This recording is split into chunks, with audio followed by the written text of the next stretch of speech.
তারা বলতেও পারেনি যে শাপলায় আমাদের আমাদের স্বজন শহীদ হয়েছে। কিছু মানুষকে মেরে ফেলা, গণহত্যা করে ফেলা, তার চেয়ে বেশি তখন প্রায়োরিটি পেয়েছে যে গাছ কেটে ফেলা হয়েছে। এই কোনো সত্যই যেহেতু এখনো সামনে আসেনি, এটা নিয়ে কথা বলে জারি রাখা আমাদের মনে হয়েছে দরকার। যারা জানে না সেই লাশগুলো কোথায় আছে, তারপর আমরা যেরকমটা দেখতে পেয়েছি যে তারা বলতেও পারেনি যে শাপলায় আমাদের স্বজন শহীদ হয়েছে, সে কথাও তারা বলতে পারেনি।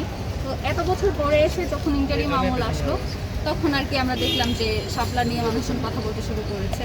তো সেটার বেসিস আমরা আসলে দেখানোর এখানে চেষ্টা করেছি যে সেদিন আসলে কী হয়েছিল, কতখানি ব্রুটাল ছিল।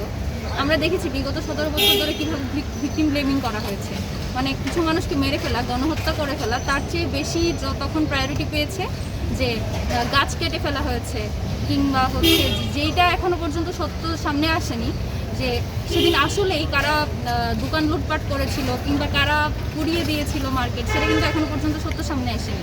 তারপরে সব কিছুর দায় দেওয়া হয় সেই মানুষগুলোকে। তো সেগুলো কিভাবে দায় দিয়েছে, এবং সেদিন মিডিয়া তো ব্ল্যাক আউট ছিলই, পরবর্তী সময়ে মিডিয়া কিভাবে ঘটনাগুলোকে ফ্রেম করেছে সেগুলো আমরা দেখানোর চেষ্টা করেছি। তো শাপলার তো বিচার তো হয়নি, তার পাশাপাশি আমরা এখনো পর্যন্ত সত্যটাও জানি না যে সেদিন মূলত কী হয়েছিল, কতজন মানুষ শহীদ হয়েছিল, এটা আসলে প্রত্যক্ষ পরোক্ষভাবে কারা জড়িত ছিল। এই কোনো সত্যই যেহেতু এখনো সামনে আসেনি, এটা নিয়ে কথা বলে জারি রাখা আমাদের মনে হয়েছে দরকার। এবং ঢাকা বিশ্ববিদ্যালয় কেন্দ্রীয় ছাত্র সংসদ এবং মুক্তিযুদ্ধ গণতান্ত্রিক আন্দোলনের একটা অংশ হিসেবে বিগত 17 বছরে মানুষের যে ক্ষোভের যে জায়গা ছিল, সেটার অন্যতম ক্ষোভের জায়গা ছিল যে এই শাপলা গণহত্যা, এবং সেটা নিয়ে কথা বলতে না পারা।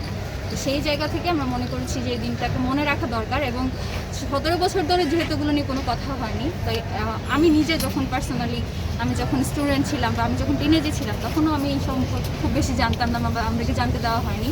যেমনটা আপনারা দেখছেন যে এখানে মানে যেভাবে বলা হয়েছে যে তাণ্ডব চালিয়েছে, মূলত যে মানুষকে হত্যা করা হয়েছে সেটাও আমরা জানতাম না। তো সেই জন্য মনে হয়েছে যে যারা জানতো না তাদেরকে জানানো প্রয়োজন যে সেদিন মূলত